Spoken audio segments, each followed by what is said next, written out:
Okay, the last thing that I want to go over, I got to start cutting these lectures. I've been doing like a full lecture and it's just too much because we're not getting that things done in time.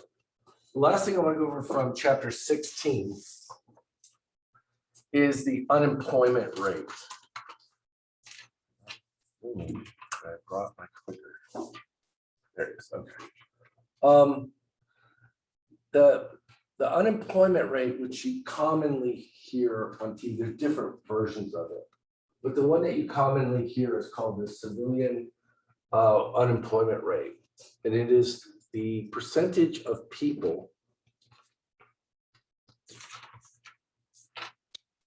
It is the percentage of people in the civilian labor force who are without jobs and are actively seeking jobs. Okay, so when you hear, say, some politician or some newscaster get on TV and talk about the unemployment rate, it's different from what you think it is. Okay, you just sit there and you say, okay, there's so many people in America and there's so many of them that aren't working. So you take the number that aren't working and you divide it by the number that are in the country, right? And some percentage of the population is unemployed. That is not what it's telling you. Okay. It's just not working.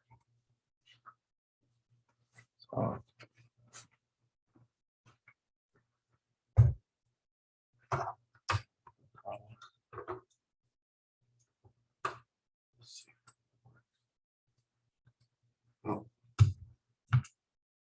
nothing's working. That's why. Okay, so we're gonna look into how it's calculated. Let's see if this works now. Yeah, there we go. I got it fixed. Okay. Okay, here we go. So each month, the Bureau of Labor Statistics surveys 60,000 households at random. Now, they used to do it by phone, and they still do some by phone, but they also will go to certain places and randomly and stop people on the street. And that is because under the Clinton administration, I believe, they felt that the unemployment rate was underestimating unemployment because of homeless people, right? I mean, if you're poor, if you lost your job, your income's gone down, your phone might have gotten disconnected. Okay. So that would remove and bias the people who are unemployed from being possibly surveyed, and that would bias the numbers.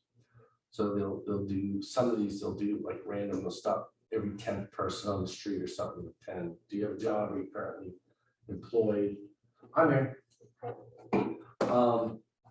Do you are you actively seeking a job? To ask you questions? Okay. So we're looking at really the percentage of people in what they call the civilian labor force who are unemployed. Okay. And the civilian labor force is composed of people who are 16 years or older. So you got to be at least 16. Okay. And you are either employed or actively seeking a job. Okay. So you have to either have a job or you're actively seeking one in order to be considered in the civilian labor force. Okay. And we exclude members of the armed forces, and this is done for a reason. If you're in the Army, the Navy, the Air Force, or Coast Guard, or whichever one I miss, right, Marines, okay, and you're employed, your employment is not based on whether or not the economy is in a business cycle or not, okay? It's based on, how many, poor little brown people across the world that the president thinks we need to shoot and wipe out, okay? It's based on maybe national security measures, in case, the Mexicans invade or the dastardly Canadians and doesn't do right, decide to come and invade America, all right? but it's not based on how well the economies function, okay? So they pull them out of the civilian workforce because their employment isn't based on whether, we're in a phase of the business cycle or not, okay? We also exclude homemakers and people in institutions. We only want people who are actively seeking a job. In order to be in the civilian workforce, you either have to have a job or you want one. And the way we tell if you want one is, are you actively seeking it? Okay. There are people who don't have jobs and don't want them, right? Stay-at-home moms, right? They don't want a job. Not all stay-at-home moms, but stay-at-home moms who don't look for jobs, we figure they don't want one. Your grandparents, right? Your grandparents might be retired, right? They're getting a check every month. They don't want a job. Okay. And then people in institutions, if you're locked up, you can't have a job.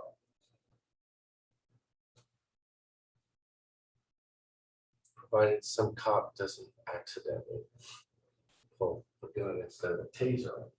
Make it to the institution. Now, who is considered employed? Anyone who works at least 1 hour a week for pay or 15 hours per week unpaid in a family business is considered to be employed. Employed people are in the, I'm so sorry, are in the civilian workforce.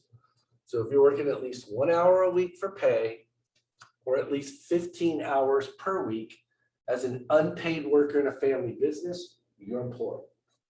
So if you go into work once a week and you work for at least an hour, you're employed. You can work more than that, but not less. Okay. If you say live on a farm and you spend at least 15 hours per week out there working on the family farm, even though you don't get paid, you're considered to be employed, or maybe a family store. Okay. Those people are all considered to be employed.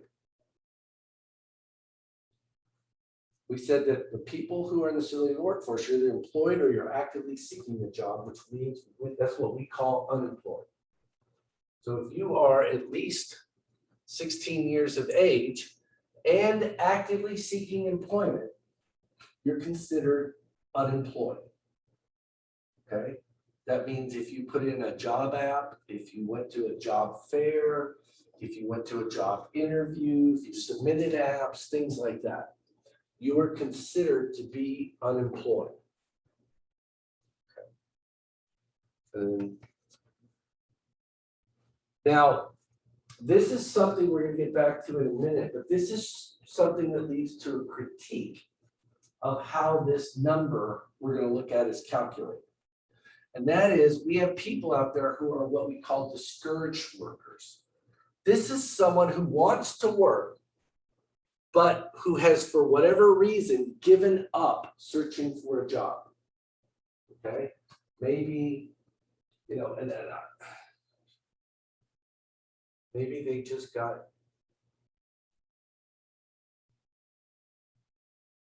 they lost their confidence.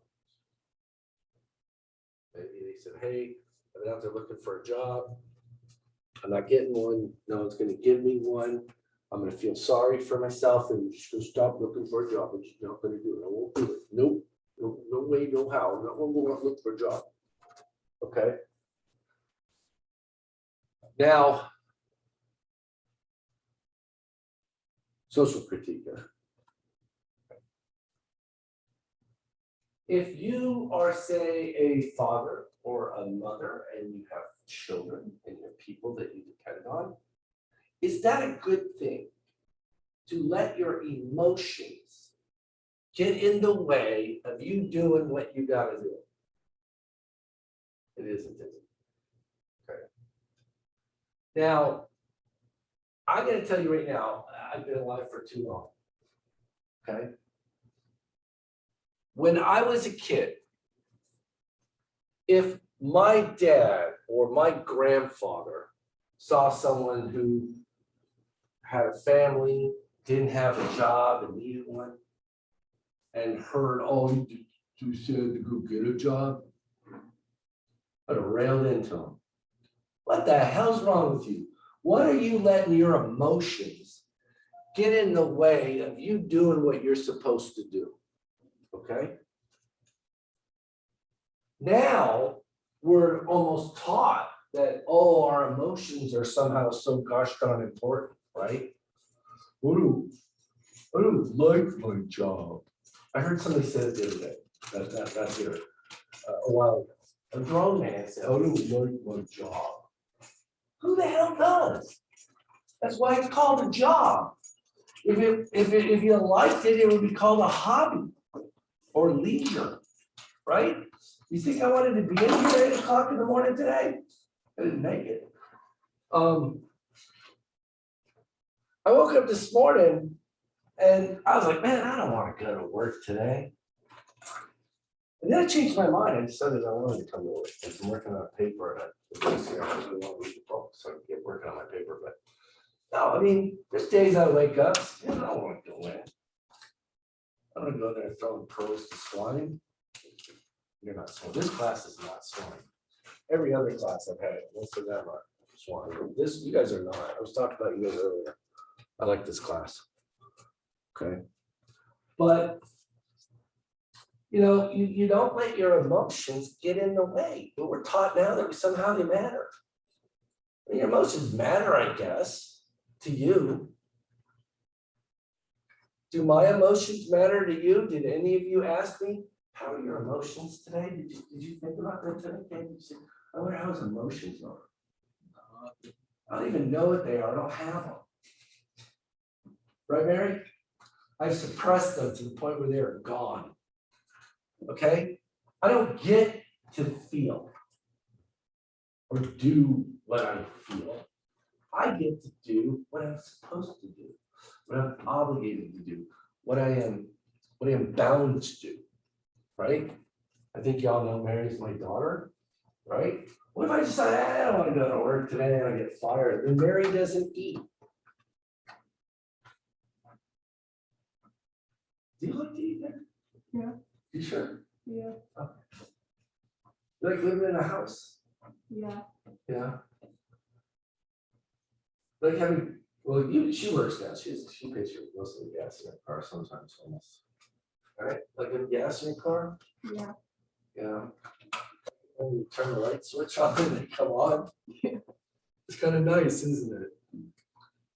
All right. But you know, here, you know, it's hard to go out there every day.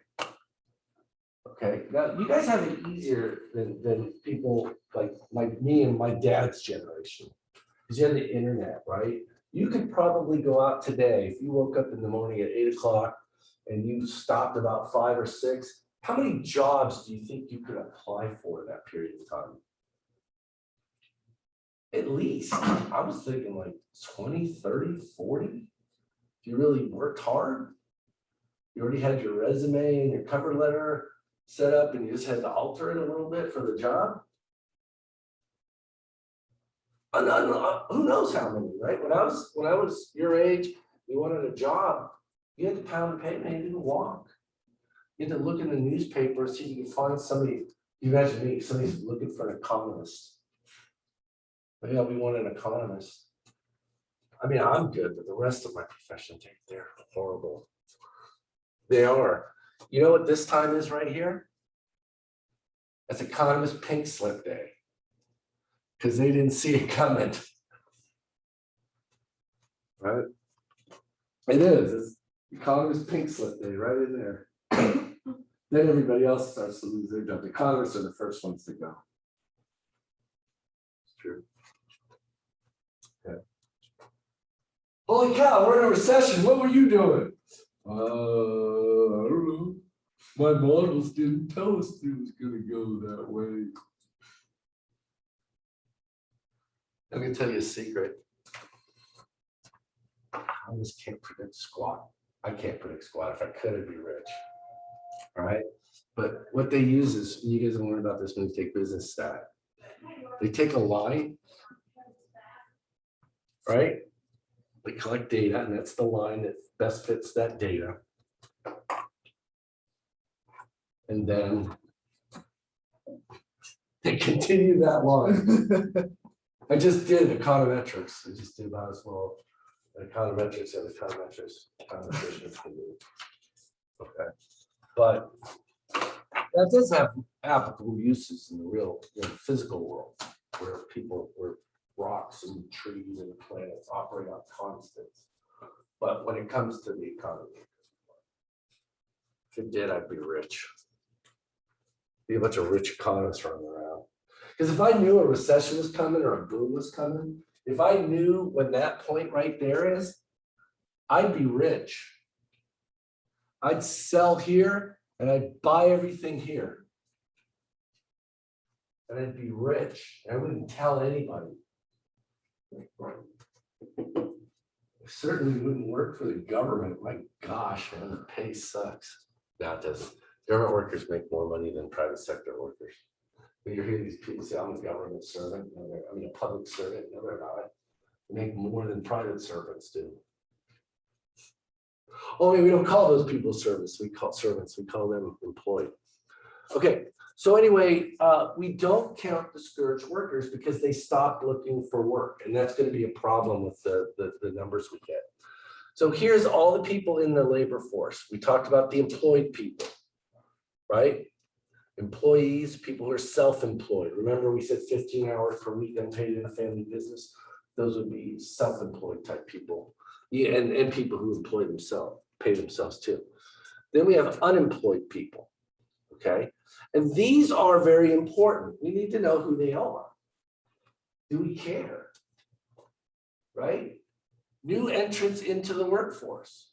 You all, if you have a job now or unemployed, either one, you all were at some time a new entrant into the job market.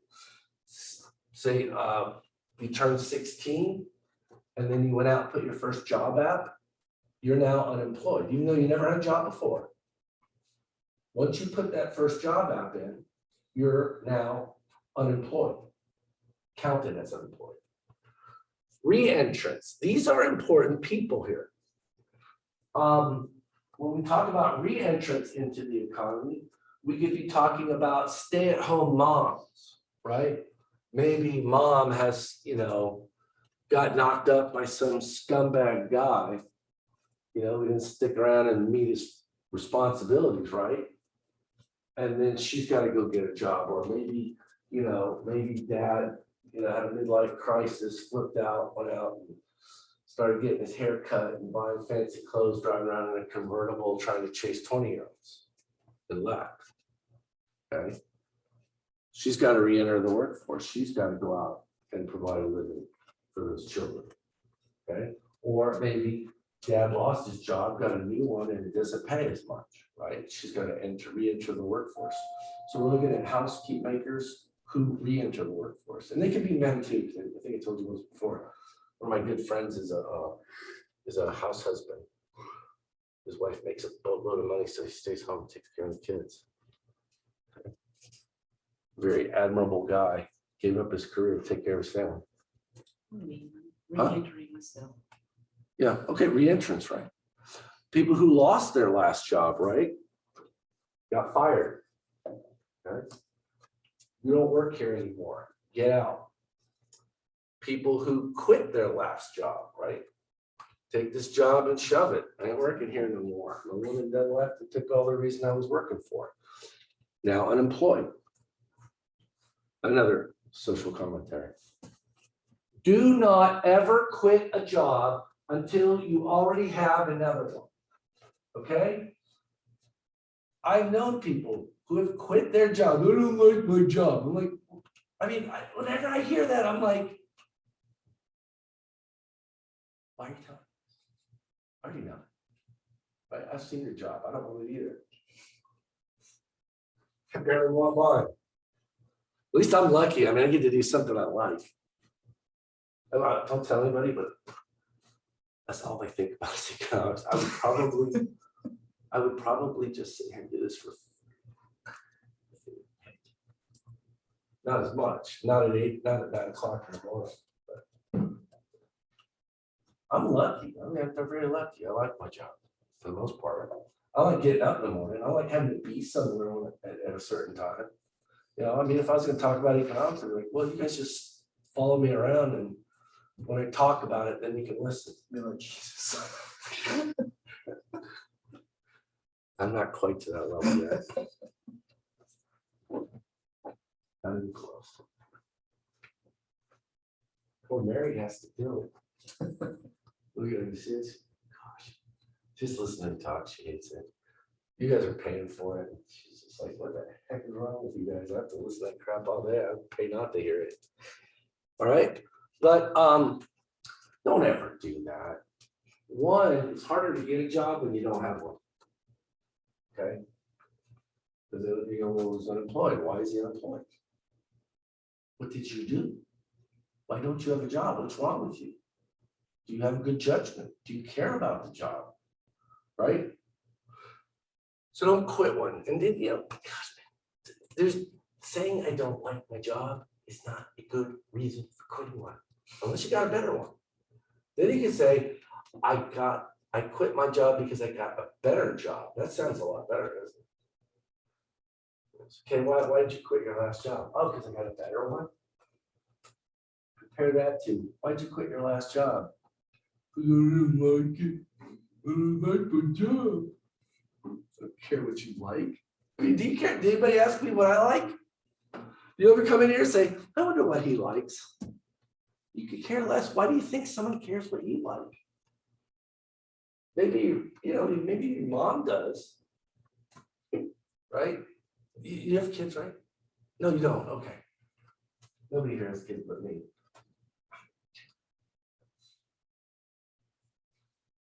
You know? Or like, yeah, I mean, I care like when I gotta go buy Christmas presents or something.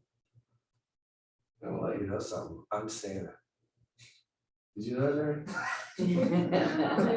Huh? It's Santa. He's real, man. He's right here in this room. Easter Bunny too. Tooth Fairy. The tooth fairy. I'm the Tooth Fairy, yes. Your mom keeps forgetting it. I have to go there and go through my wallet, see what I have, and put it in there. This is a $5 tooth. No, it wasn't. Tooth Fairy said it was 2. That's all he had. Of she had. All right. So you quit your last job, right? Or you got laid off. Laid off means you lost your job due to no fault of your own, generally. Okay, business went down. A lot of people get laid off here during that business cycle, and that's what creates all the unemployment. Okay. So those are the people who are unemployed. Here are the people who are not in the labor force. When you calculate the unemployment rate, which you'll probably do in a quiz or on an exam possibly. Bitcoin, the best money we've Turn your ever phone had. off. With a different kind My of phone money. just does things. I forgot to turn it off. Okay. Armed forces, we told you why. Household workers, right? Housewives, house husbands. Students, a lot of you might be students. Your parents are paying for your living, or you're living at home, or you got student financial aid or scholarships. Okay, and you don't want a job. Those people are not in the labor force. Retirees, your grandma, right? Persons with disabilities where they can't work. People who are institutionalized, right? They can't work, right? Instead, they stick around and get gang raped in prison all day. It's hard to work with what's going on. I mean, I'm making a joke of it, but it's a tragedy. I mean, we already talked about it, you know, how I feel about prison. Not how I feel, what I know about prisons.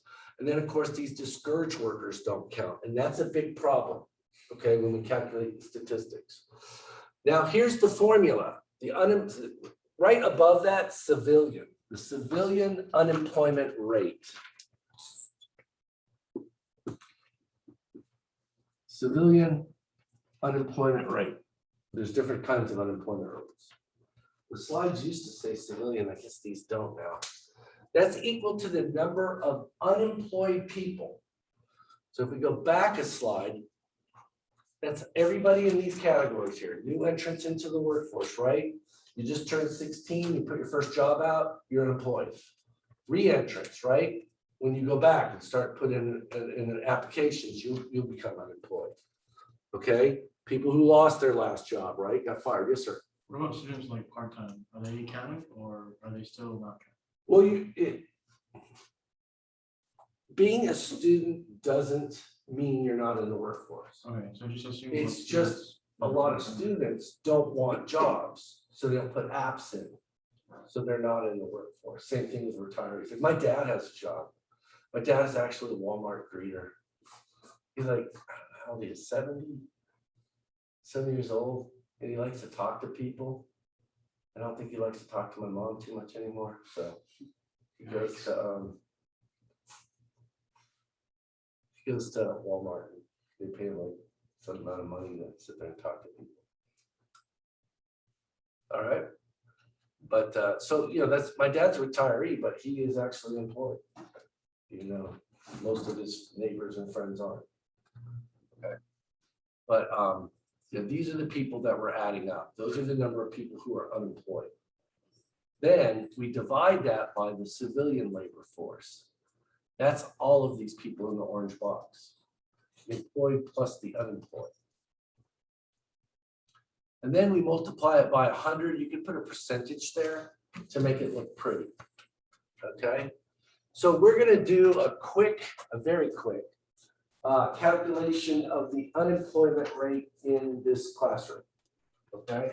Now, you don't have to answer me truthfully. Okay, if you don't want to. Don't even feel like they gotta tell me about their personal life or anything like that. Because, What pay under the table? huh? What pay under the table? It is a family business, and I do work. Yeah, you're good to count, even if you. Okay, so we're gonna have. Actually, hold on. I'm gonna do employed. You are either gonna be employed,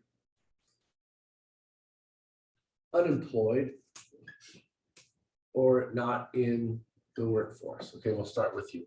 Are you working at least 1 hour per week paid or 15 hours per week unpaid in a family business? You are employed.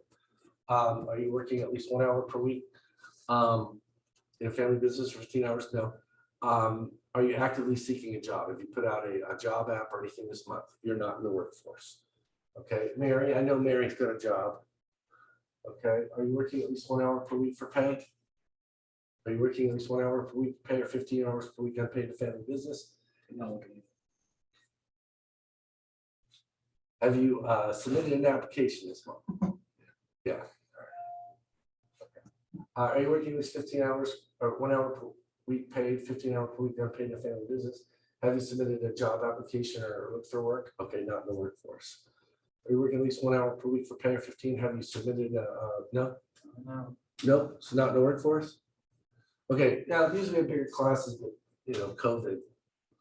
So the way we calculate this is we take the number of unemployed divided by the civilian workforce. Okay, that's what we have over there on the slides. I like to break this down a little bit more. We're going to take the number of unemployed people divided by the number of unemployed people plus the number of employed people. Okay, write that down. Okay, that makes my calculation very easy. I go through and I count the number of unemployed people, 1, divided by the number of unemployed people, 1, plus the number of unemployed people. Oh, I forgot we gotta multiply it by 100%. Okay, and that's going to give me 0.25 times 100%. If this were accurate, which it's not, right, we would say that we have 25% unemployment in this classroom using the civilian unemployment rate. Okay, remember, there's other types of unemployment rates. Okay.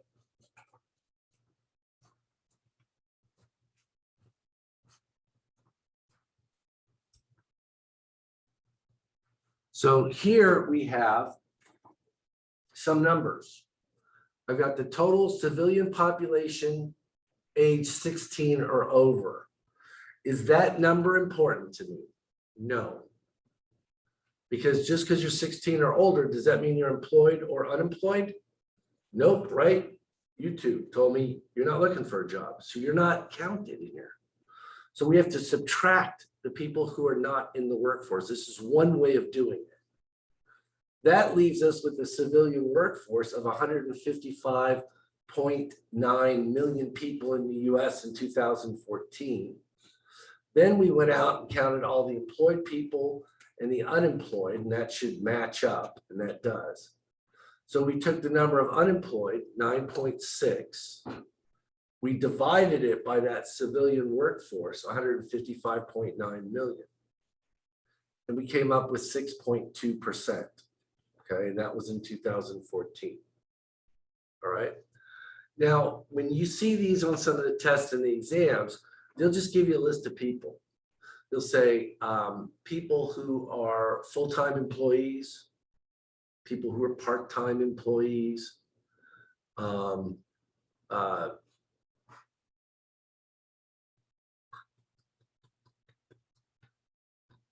sometimes they'll just say unemployed or whatever, and then they'll put discouraged workers down. People make this fault of adding discouraged workers. They don't count, right? And then they'll put students, retirees, which we all know aren't in the workforce. A discouraged worker is not in the workforce, okay? Another thing we'll have is someone who's underemployed, and we'll see that in a second. If they got a job, they're working 1 hour per week for pay or 15 hours per week unpaid in a family business. I don't care if they're capable of being the world's greatest astrophysicist, they're employed. You could say they're underemployed, they're employed. Underemployed is employed. And here are unemployment rates. Now, they actually have changed the way that they calculate these over the years. I'm not sure if this particular data set, I don't believe it does, goes back and uses it. They're not taking that into account. However it was calculated, that's how they're showing it. This right here is very important. That is the Great Depression, right? 1939, the Great Crash, and in 1940, the Great Depression starts. Okay, and at that point, we had about 25% unemployment. Okay, that would be right there at the very bottom of the Great Depression. Okay.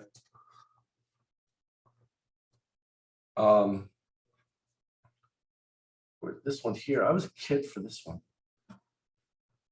Look at that. I was a kid for that one. It was rough. People lost their jobs. I think he told you that story about the guy that lived in my neighborhood. They always had a job. He was a general manager for gas stations, and he lost his job and lost his marriage and kids and house and everything else. Okay, so you can just imagine how bad that Great Depression was. That put a lot of thoughts into people's minds. Now, what I'm going to show you here is that these numbers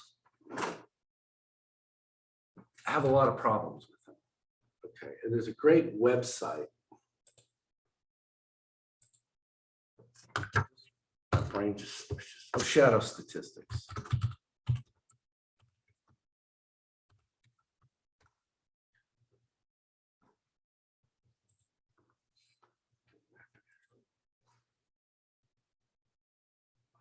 Web filter violation.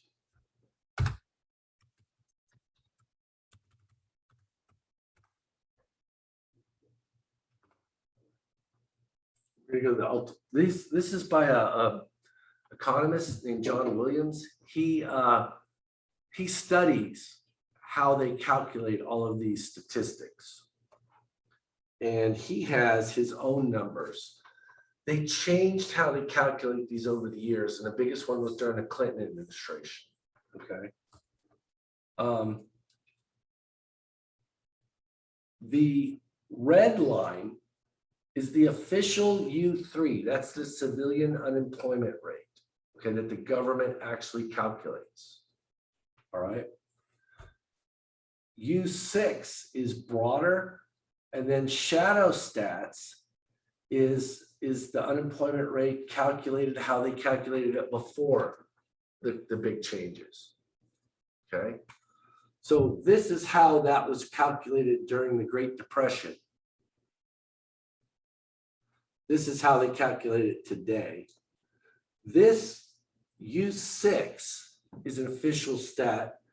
It includes what the government calls discouraged workers, but they only include discouraged workers who have been out of work for less than 6 months.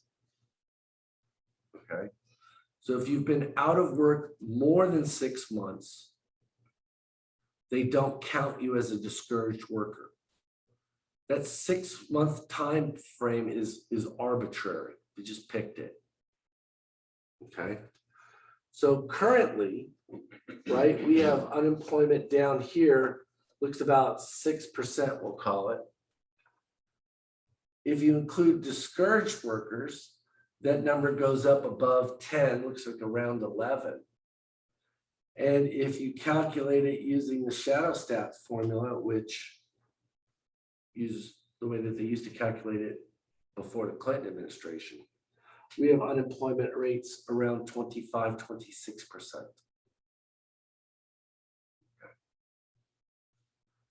Now, which one of them is best? Does anyone know?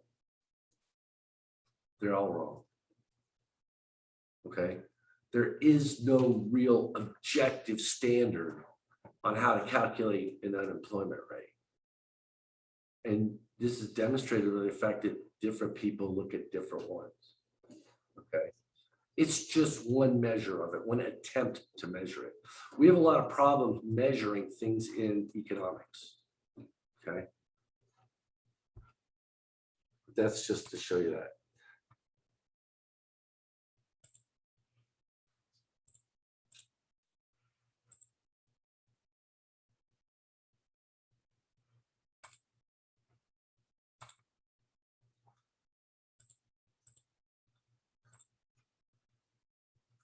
Here's selected unemployment rates for other countries. This is from 2014. If you look, the US is sort of in the middle here. One of the things we'll notice is that union rates, unionization, and unemployment compensation and employment regulations have a big effect. These countries right here, high union rates, a lot of government interventions in the marketplace. The US, Germany, fewer interventions than Canada and UK, Mexico, China, Japan, these are all unemployment rates. Okay, criticisms of that. I've done a pretty good job of already mentioning these. The first one is the civilian unemployment rate doesn't include discouraged workers. Even when the government does try to include them in U6, they'll include them if they've been out of work for 6 months or less. They've been out more than 6 months, they don't count them. Yes, sir. Just looking at that chart, like with Greece, they're obviously the highest. Yeah, Greece is a You know, disaster. like, that's what I was about to ask you. Like, what did the government do? Like, what were their policies that got them so that messed their Very hard to hire, very hard to fire somebody in Greece. Also, during 2014, Greece was having a big recession because of problems with the euro. Okay.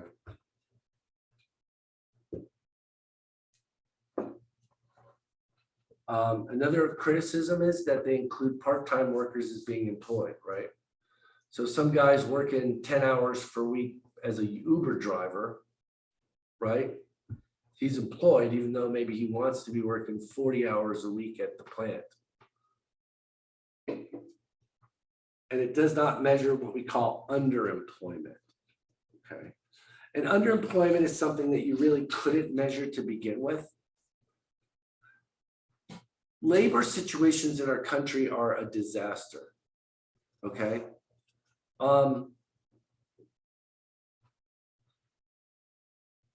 How do you know if someone's underemployed? Let's say somebody has, and here's something. Let's say we have 2 workers, okay? They both have an MBA from the same type of school. They both have a year's worth of experience working for another firm. Okay. Are those two equal? No. Okay. There are things you can't quantify or look at. What if one of them is a really nice guy and the other one is an utter and complete jerk and it's a sales job?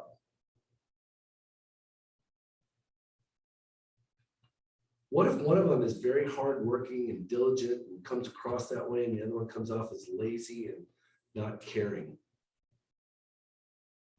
And it's an accounting job. What if one of them's not personable, but really good at math, and the other was very personable and not so good at math? What if it's an actuary science job? It's where you sit in a room and calculate insurance premiums all day. Don't talk to a soul, right? Those guys are all different. You hear all these things about labor. You hear, oh, there's a wage discrepancy between men and women. Okay. How do we know that? Well, a woman who has 3 years of experience doesn't get paid as much on average as men with 3 years of experience. There's other things involved there. And we don't control for them. When people come up and say, oh, women get paid less than men, it's race or misogynist, right? Yeah, sexist, whatever. Yeah. Okay.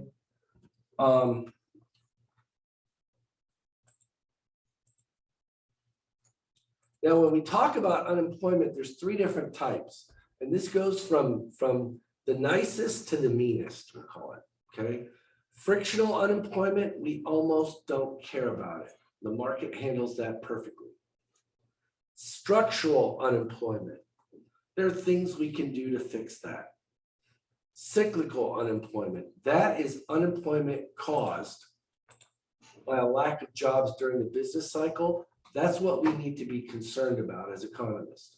Frictional unemployment is just the normal search time required by workers with marketable skills who are changing jobs, entering or re-entering the labor force, or the seasonally unemployed. I didn't talk about it, and it used to be included as a separate concept, but when we talk about people who are unemployed, some of them are seasonally unemployed. We don't worry about that, okay? Let's say you're a construction worker in northern Minnesota. They don't work in the winter, and they know it. So you can make adjustments for that. You could save part of your wages to support yourself during the winter.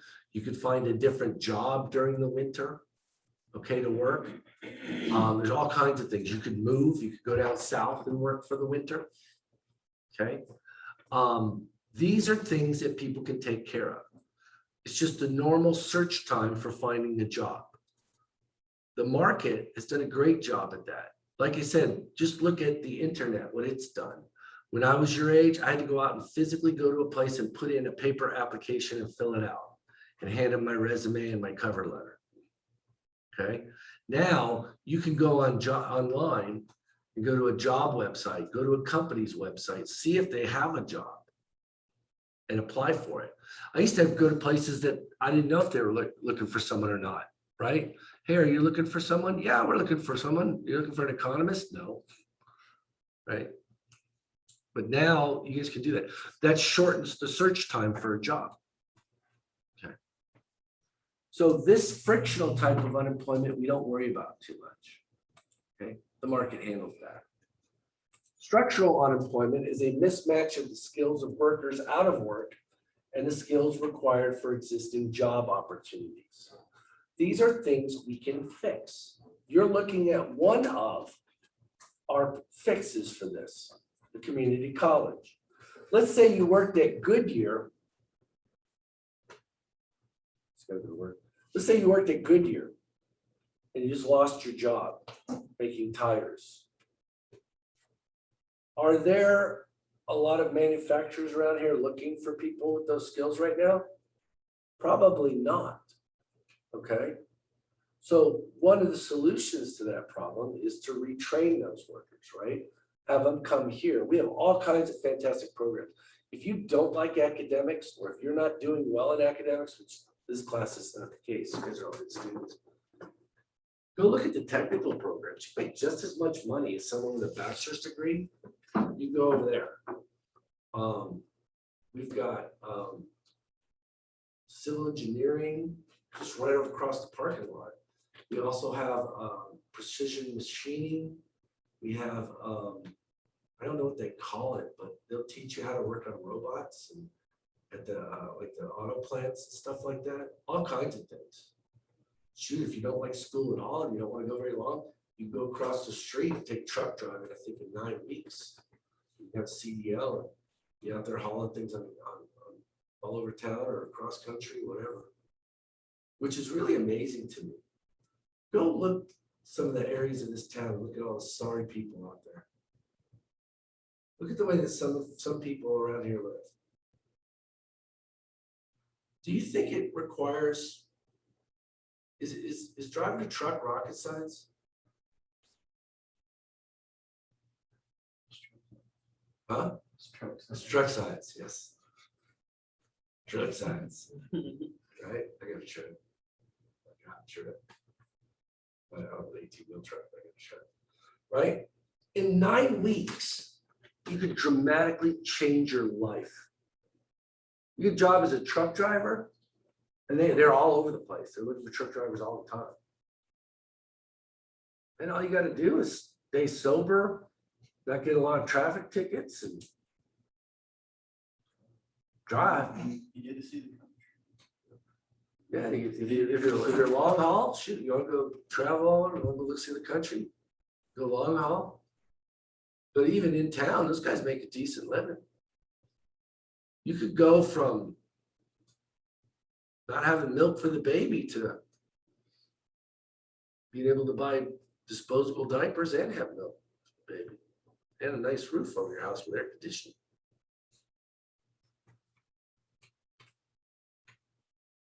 So we have community colleges for that. It's one of the solutions to that. And then you guys can read the offshoring and outsourcing. It's a good article. It's interesting. Okay, but this last type, that's the important part. Cyclical unemployment.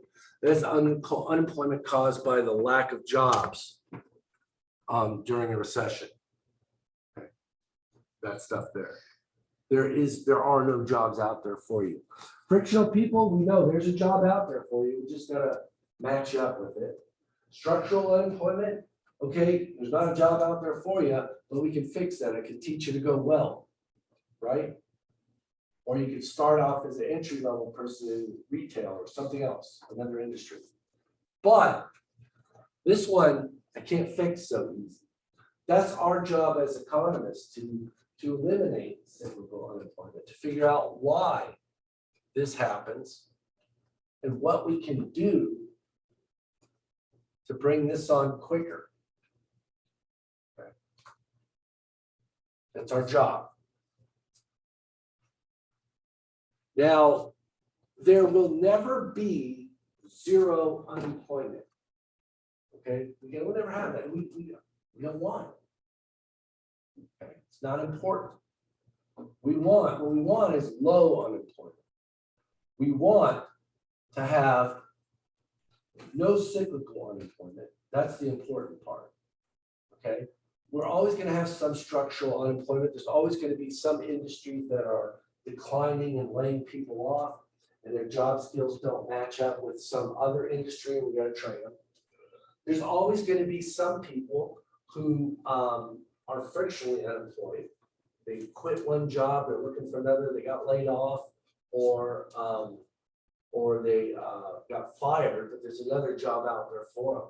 There's always going to be that.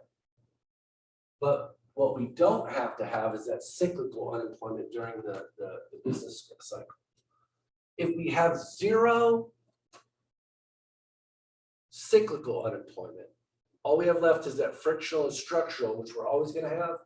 We call that the full employment rate or the natural rate of unemployment. Sometimes people use that word natural because we can't do anything to fix that.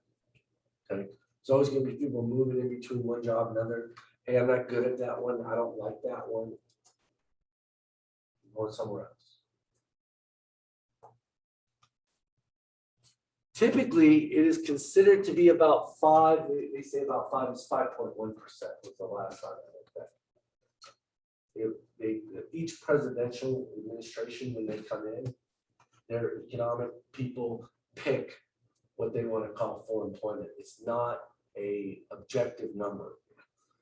This rate, even if we could know it, changes.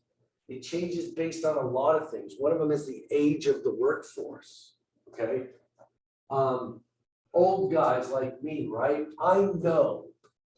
Don't quit my job until I have another one. Okay. If the president of the school walked in here, said you're ugly, you're stupid, and I don't like you.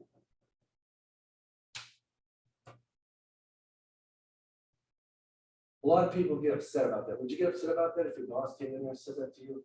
I'm picking Alina because she's not any of those things, right? Would that bother you? Okay. A lot of young people, would you quit your job if your boss did that? But you guys are smart to listen to. I wouldn't. I'd say, oh, I'll see what I can do to fix that. I would. I'll see what I can do to fix that. When I go home, I'd be on job openings for economists. That's where we go to look for jobs or Chronicles of Higher Education. And I put an application into every gosh dang school that I think I would hire me. And then I'd get a job. And then I'd come back here and I'd say, I'm quitting. And then I would leave and go to a better place where they didn't tell me I'm ugly, stupid, and they don't like me. I already know those things. But don't tell me. Right? I wouldn't cuss her out. I wouldn't say, well, you're ugly, you're stupid, and I don't like you either. I'd just go get another job. I don't even care. I already know what I am. I'm fine with it. You don't like it? Have a good day. I'm not gonna bother arguing about it. You know, what do I care what I look like? I don't have to look at myself. I see everything in the room except that when I look out, right? You know, I might not find her very attractive either. You know, Mary already locked in. I'm dead. My soul's dead. I don't have to worry about what women think of me anymore. Right?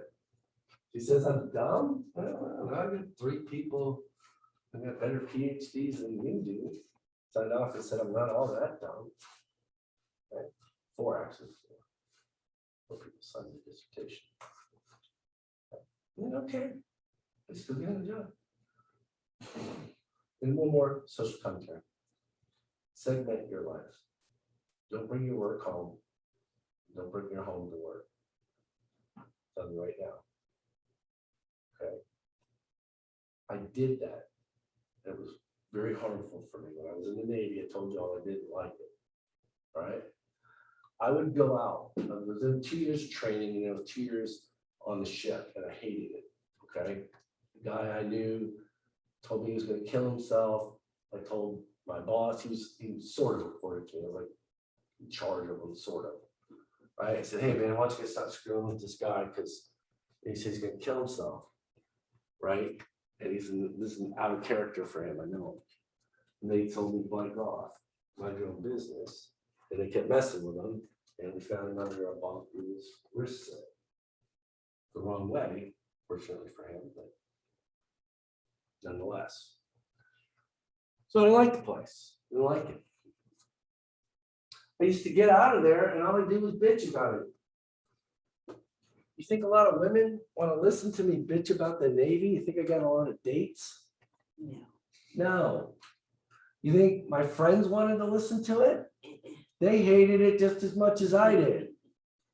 And then I realized one day, I said, if I keep living like this, I'm going to stay here. And I don't want to be here anymore. So I segmented it off. I'll bitch about the place. Well, excuse me, I shouldn't say that. I'll complain complain. I wasn't complaining, I was actually bitching. Complain about the place while I'm there or whatever. Well, go out and live my life. I'm not gonna let it bother me. And I did everything I could to get out of that place. Started going to school, saved up my money, so I could pay to go to college when I got out, had planned. Worked on that plan, didn't deviate from it. Got what I wanted. So anyway, the older workforce would have less frictional unemployment generally. Okay, as the workforce ages. Okay, times of technological change, you'll have more frictional unemployment. Okay. Now, we use this unemployment, full employment rate to come up with something they call the GDP gap. I'm not a big fan of it, but your book is, and a lot of economists are. Okay. And that is the difference between the actual real and full employment, real GDP. So we have some sort of a model, right? Or we look at, we come up with some estimate of what GDP would be if we're at this rate of full employment. Okay. 5.1%. We estimate. We're good at estimating things. Then we look at real GDP, what it actually is, and we see what the difference is. If it's a negative number, right? We'll look at it here. Okay. So we take actual or real GDP and we subtract out that potential real GDP, which is if we were at full employment. So we subtract what we should be from where we are. If that number is negative, then we could be in a recession. Okay. If that number is positive, we could be in a boom. And that GDP gap, when it's negative, would tell us, with an estimating, doesn't tell us anything, would estimate the cost of cyclical unemployment to the economy. Because remember, real GDP includes frictional and structural, right? Cyclical is 0 when we have that.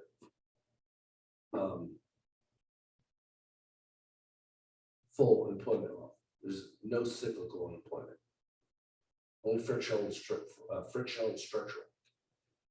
Then we take output with our current level of unemployment. If that number, when we subtract out that GDP gap, if it's a negative gap, that means we have cyclical unemployment going on and the economy could be in a recession. And then we say, okay, that's the cost of this cyclical unemployment in the economy. And you can see here's a map with it. Our conclusions, the gap between actual and potential real GDP measures the monetary losses of real goods and services when we're at less than full employment. There are costs to it. That just measures the monetary costs. It's sort of kind of trying to say, here's how much we could have if everything's going well. Minus, or subtract that from how much we have. If that number is negative, here's the cost of all those goods and services we could be producing if those workers were being employed. Okay. What it doesn't count, and this is another criticism of this, is sort of those psychological problems, right? Like my neighbor, right? What's the cost of his marriage? What's the cost of him being able to live with and raise his children? What's the cost of losing your home? Okay. We don't consider that when we look at the GDP gap. Okay.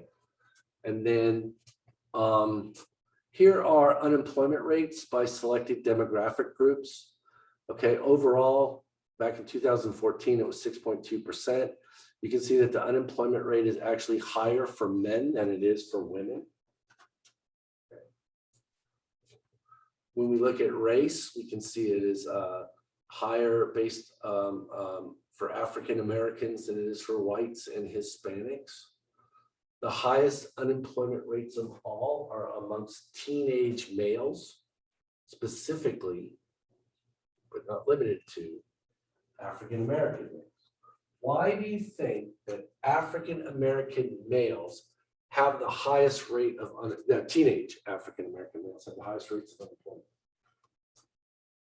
Why do you think teenagers in general have the highest rates of unemployment? One, as teenagers, they are the least skilled workers in our economy. Teenagers, many of them do not even know what it means to have a job. Okay. You have a job, you show up on time, every time, right? You're smart, 15 minutes for early to work. You gotta work at 2 o'clock, you show up at 1:45. Okay. You have to show up, period, right? If you're scheduled, you go to work. Don't ask for time off. There's nothing worse, especially when you start, oh, I want to go 15 minutes early. And once you just go home all the time early, it's not come back. Can I come in 20 minutes late tomorrow? No, someone else has got to work for you. Show up at 8 o'clock or don't show up. Right? But show up, right? And if you don't show, right, it's going to be for a good reason, right? I'm really sick, okay, and not do it very often so that it's believable. Right? When you show up to work, are you supposed to be high or drunk? You're laughing, and I know because you guys are good people, but there are people out there that don't know it. Go work in a restaurant. Anybody ever work in a restaurant? What do they do out by the dumpster? Don't go there. Smoke a toke, man. You get high. Pills and pot. And alcohol and some combination of them. Right? Especially the kids with that.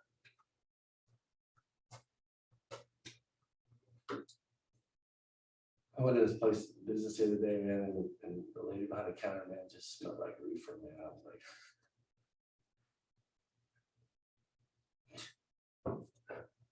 right? They don't know that. A lot of them, not all of them. They got to experiment. They got to find out. They go get a job, show up high, get fired. Just get another job, show up high, get fired. Get another job, show up, get high, get fired. Eventually they realize, I'm not supposed to be stoned at work. You know? I mean, I like having that job thing, have that money, right? And then get a girlfriend or, you know, I can buy clothes or buy things I like. But I keep losing them job things. They just don't like me. You know, that boss, he's stupid. He don't marry his soul dead. He's not hip like me, right? Then one day you realize every time I keep getting fired, I keep getting fired. They tell me because I'm high at work. Maybe I shouldn't be high at work. Right? Then you get a job, you work for a couple of years at some crummy job, maybe down at a fast food restaurant, and you go to someone and say, hey, I want to be a welder. He says, do you know how to weld? Nope. I've seen you down there at Jack's. You're a nice guy, we like you. How long you been there? 2 years. Yeah. Show up every day, on time, 15 minutes early. If I call down there and ask about you, and I say you get along with some coworkers, you show up sober. Yeah, I didn't used to show up sober, but I do now. I learned my lesson. Right? That's the kind of guy I can invest in. I can trade. We think of business as these big pools of money. They're not. It's someone's livelihood, right? Right now, support a whole family and all the workers that work there. They need that place. If I invest in you, I'm spending money to train you to be a welder. Am I making any money back? Nope. I'm hoping that you learn to be a welder, then I can send you out on jobs and you bring money in, make money to pay me back. If for all the wages I paid to train you and make a profit. I can't do that if you don't know what it means to have a job. You can show up on time. I got a $50 an hour welder who you're gonna have to hang out on the belt buckle of. Who's gonna take you around, have you gopher for him, and when he has time, show you how to weld. I can't have him sitting there in the shop waiting for you for $50 an hour. If you go out on jobs with him and he comes back to me one day and says, I can't stand that kid. It's me or him. Who do you think it is? It's him, not the welder. I need him. Well, I just spent all that money invested in you to go out and follow around on him, and I didn't get anything out of it. So you gotta know what it means to have a job. Teenagers don't. They're emotional. Okay, not all of them, but generally they're emotional, right? Like I said, my boss came in there and said, you stink, I hate you. You're stupid, you're ugly. I'm kidding. What's there to do about that? Right? You gotta go out and get a job.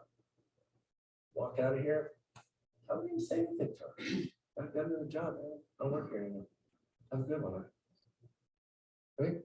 Well, 16, you can't even tell them something. Hey, that's not the way you mop the floor. Get emotional about it. I can care less how you mop the floor. If you don't want me to mop it that way, show me the way you want me to mop it, I'll mop that way. Right? And think about it. You know, or hey, you gotta wear a belt every day. I don't want to wear a belt.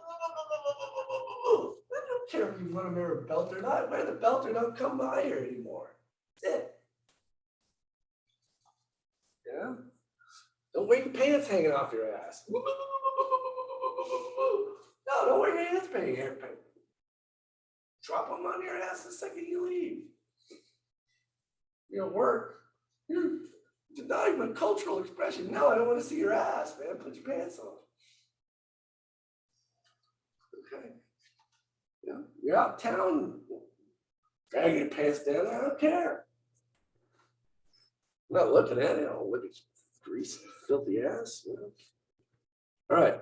But anyway, and then oftentimes with African Americans, some people will say it's institutionalized racism.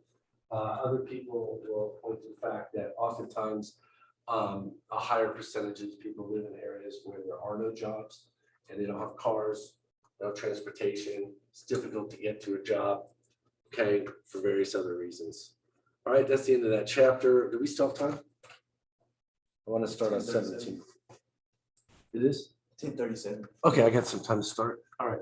This last chapter, we're going to go over it briefly. We've been going over too much stuff for an online hybrid, for a hybrid class. So I'm going to try and cut some of this. I could set up professional audio and audio settings if I knew how to do that. All right. Here, I'm sorry, I forgot. We're looking at what we call inflation or price inflation. Wherever you see the word inflation, I'm going to try and use the word price in front of it, and I'll explain why in a few minutes. Okay. So this chapter, you study how the government measures the price level. Again, when we try to start measuring things in economics, we're not very good at it. It's hard to measure these things. Okay, we're trying to measure things that might not be measurable.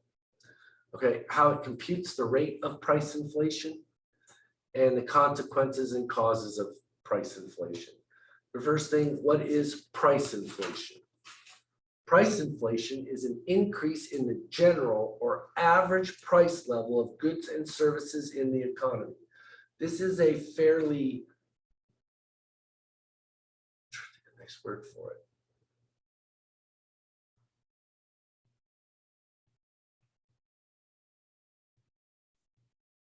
Nebulous type of thing to understand.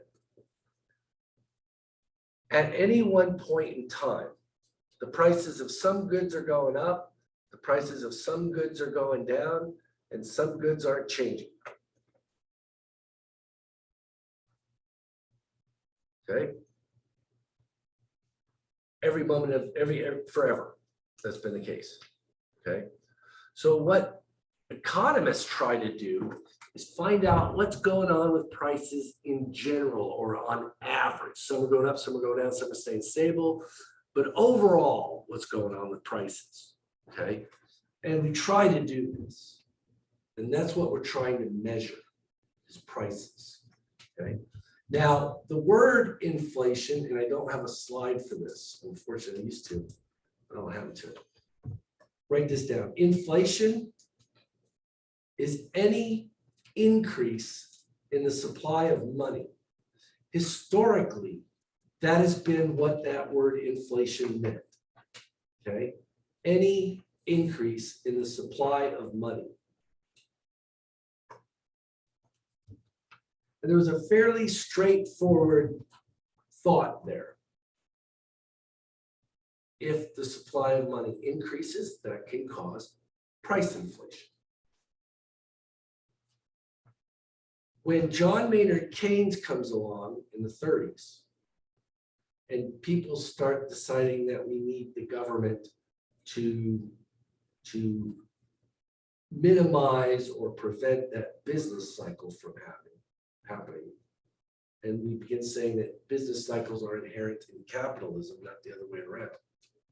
That banks and governments and central banks are needed to fix the problems of capitalism.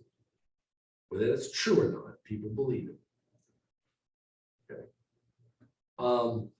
They go away from that, those using that word price inflation, and just call price inflation inflation. Severing sort of in common speech that link between price inflation and increases in the money supply. Okay. Price deflation is a decrease in the general or average price level of goods and services in the economy. You'll never see it in your lifetime, maybe, for very long at least. Historically, prices went down over time when we were on the gold standard. Every year, because the amount of money didn't change, but more goods and services got produced as economies grew, the prices of goods and services actually went down over time. Because the value of the money went up because it was gold and silver. Yes, sir. What do we need to do to cause deflation in our economy? Well, there's a number of things that can cause it. It typically will occur during the business cycle. During the last few business cycles, the Federal Reserve has intervened by creating new money or creating new bank reserves and enticing the banking system to create new money to prevent prices from falling. If you had a constant money supply and growing economies, prices would have to fall. We do not have a constant money supply. The Fed is constantly printing up bank reserves and creating, incentivizing the banking system to create more money. Why does the government intervene with deflation? Is it like Why or when? why? Why do they? They think that's a bad thing. When we get into chapters 2021, we'll see that modern mainstream macroeconomists think that price deflation can cause a business cycle rather than be a accident of a business cycle or recession.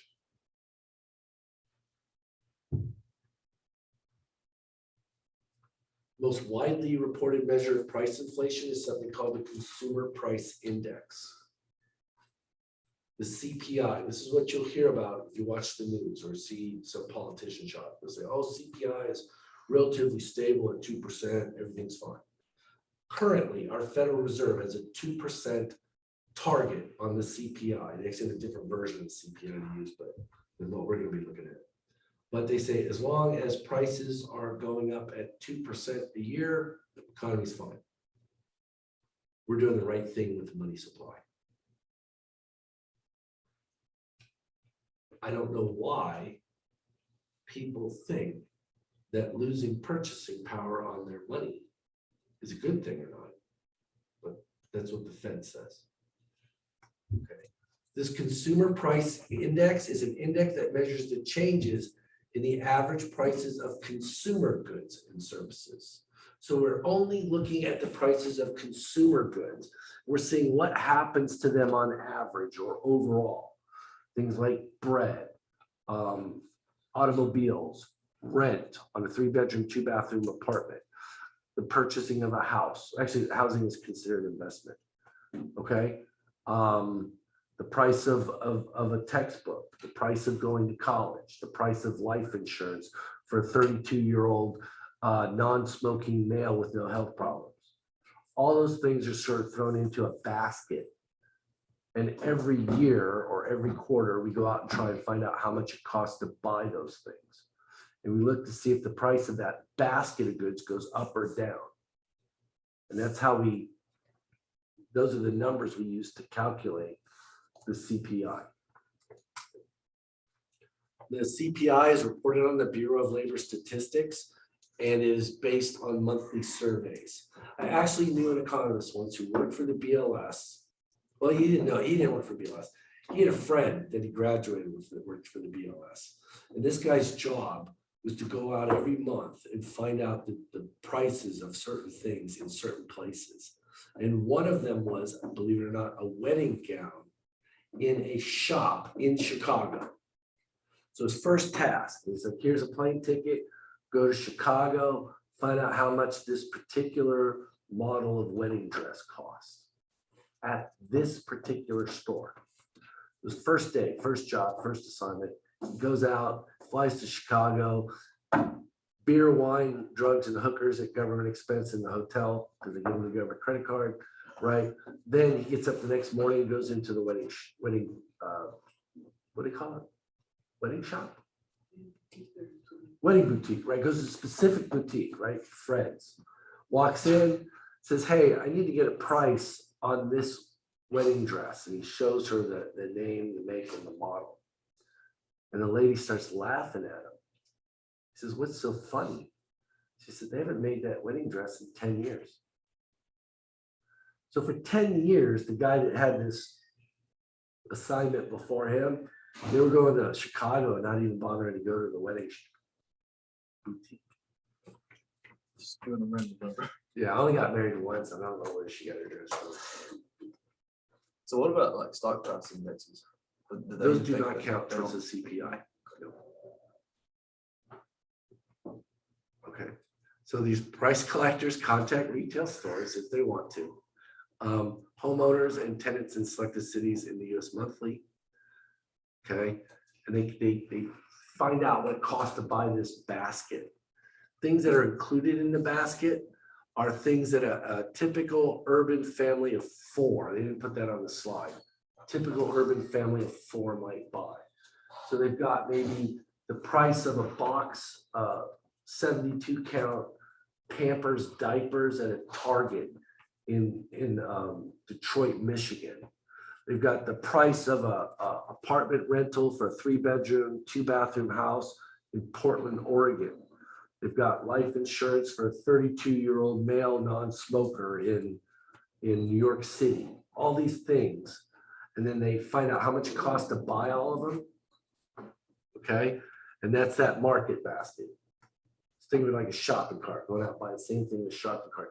You ever been to supermarkets? They don't do it much anymore, but you used to go to a supermarket and they have a basket full of things they bought at their store, and then that at their competitor, and they'd show you. They're doing this similar to that, except instead of buying it at different stores at the same time, they just buy that same basket at the same stores at different times. And that's how they calculate the CPI. Okay. Here's the things that are in it. Housing is the biggest. Transportation, can't see all of healthcare, education. Isn't that sad? Most people are spending money on education. You know, my daughter who just left here, I cannot tell you how much money I spent on her education. Tell you she doesn't appreciate it, but I can't tell you how much. But in private schools. That's something I'll never understand. I'll go out here, I'll talk to people, and I said, schools, they're not too good around here. They're not too good here, but public schools are too good. Why don't you send a kid to private school? Oh, I can't afford it. I can't afford it. Then I'll go and I'll go by the public schools, and I'll see some guy dropping his kids off in a brand new F-150 pickup truck. Do you know what the payment is on a brand new F-150? I think it's like $750 a month. You could put 2, maybe 3 kids in a St. James for $750 a month. That's if you're not Catholic. If you're Catholic, you get this kind. I don't know about Westbrook. I think they're a little bit more I'm in the expensive. Coosa. Yeah, Coosa, you could probably, Coosa's not too expensive. It's not a good school at all. I It's terrible. was gonna say James. Okay. I missed this. Okay, here we go. Now, what we do is we go out, we pick 1 year, and that's our base year. It's arbitrarily chosen. Okay. I think it's the year 2000 for the CPI. I get it mixed up with the GDP chain price index sometimes. Okay. So we go out and we find out how much it costs to buy that basket in the base year. Okay. Then we do it every year. Okay. And we take the price of the current year's basket and we divide it by what it costs to buy it in the base year. And then we multiply it by 100 to make it look pretty. It's the only way reason that 100 is there. And the reason for that is because economists like pretty things, like our numbers to be pretty, because the rest of economics isn't very pretty. Have you ever been to an economics conference? I'm like hot at an economics conference. Like here, I'm like a 4, but at an economics conference, I'm like an 8 or a 9. I'm not kidding, man.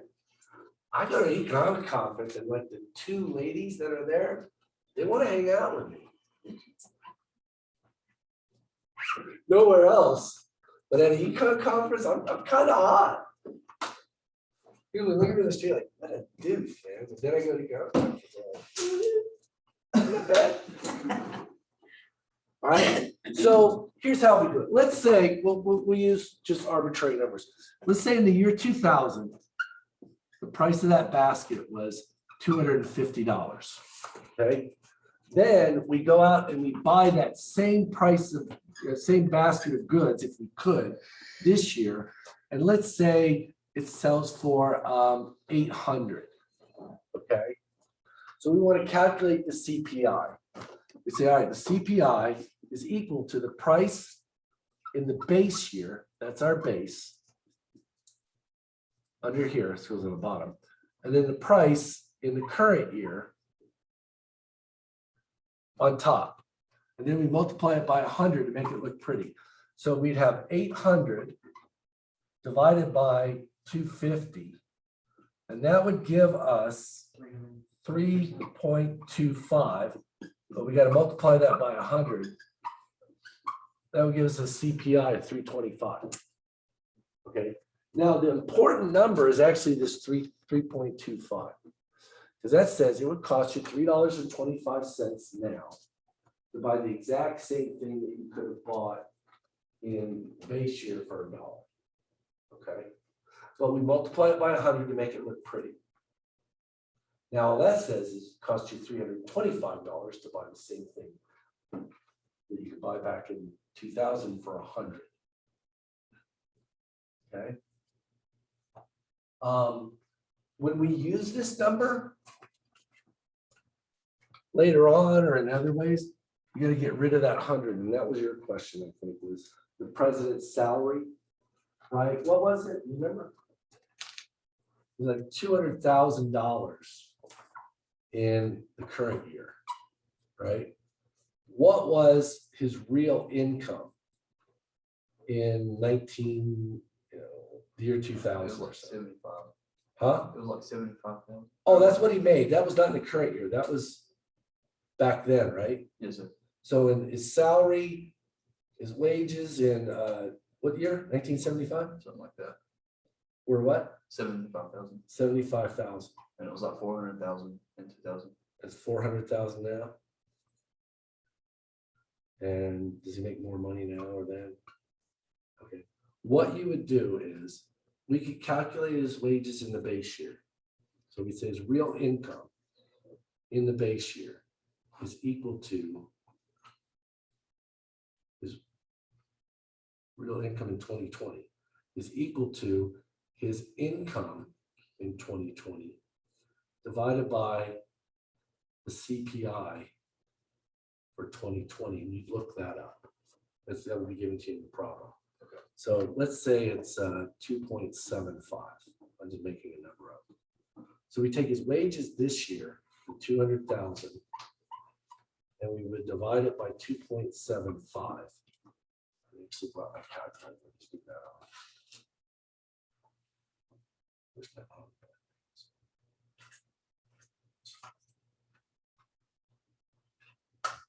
So $200,000 divided by 2.75. I made these numbers up. That would be $72,727.27. That's his real income in the year 2000's dollars. Now, that's how much he's making. To get this, we'd look and we'd see that the CPI for 1975, maybe it's a 0.75. I'm sorry, 75 instead of 0.75. Okay, we're going to divide that by 100. And that'll give us 0.75. Then we're going to divide 75,000 by 0.75. And that would give us $100,000 in real income then. And we'd say, oh, he made more money then. I made a mistake. I put 2.75. That would have been 275, and we already divided by 100 there. So you put out the sheet. It's 275. So you're going to divide that CPI number by 100. Put it on the bottom. Take the nominal income. That's what you made in that year. Divide it by that CPI divided by 100, and then I'll give you real income in base year. I did that for 75. I did it for 2020. That's his real income in the year 2000's dollars. So the president's, if this were true, the president's real income would have gone down, even though the number of dollars he got paid went up. I think the problem in the book is the opposite. Maybe you're hitting. Their salaries have gone up faster than the CPI. Okay, that's how you calculate real income. When we get back, read what has government done to our monies. Okay, you must read it. Do not forget to read chapters 15, 16, 17. Do all the work. I did not go over everything that could come from those chapters. Okay. The test a week from Thursday. Online, I haven't decided if it'll be open book, open note or not. I haven't written it yet, so I don't know. Thank you all very much. If I went overboard, I'm sorry. I'm gonna get a battery or something like clock. Oh, do you guys know about the trip? Is everybody going? I had mother issues, so You I do? just wanted to ask you, can a friend of mine drive in there with me? Yes. Just have them fill out one of those forms. Even if they're not a student. Yeah. Alina, will you be going? I'll ask my parents. Okay, and then there's a waiver permission form. If you are under 18, you have to fill out both sides. If you're over 18, you only have to fill out the waiver side. It's a lot of fun, believe it or not. You can drive down there. If you don't have a car or you don't want to drive, just show up over at Wallace Hall. We'll probably get, I've never had left anybody, but someone will give you a ride. I can't give you a ride because I'm working. I'm covered under the school's insurance policy. I'm not allowed to have a student in my car. Yeah, I can get down there, I just don't want to go by myself or anything. Yeah. Oh, well, if you want to go, we'll get people. There'll be people there who need a ride. I think I already know of one. Because I'm doing it for my online and my Did you want me to bring the paper? You want me to email it or what? If you will turn it in to me physically, that'd be best. I'll do it. If you filled it out, yeah, since you already have to print it out, and fill it out. Yeah, or you can send it to me, either way. Send it to me email though, don't send it to me Blackboard.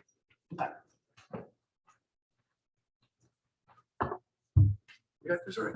Looking forward to it. It's gonna be good. We're gonna talk about entrepreneurship. It'll be a good deal.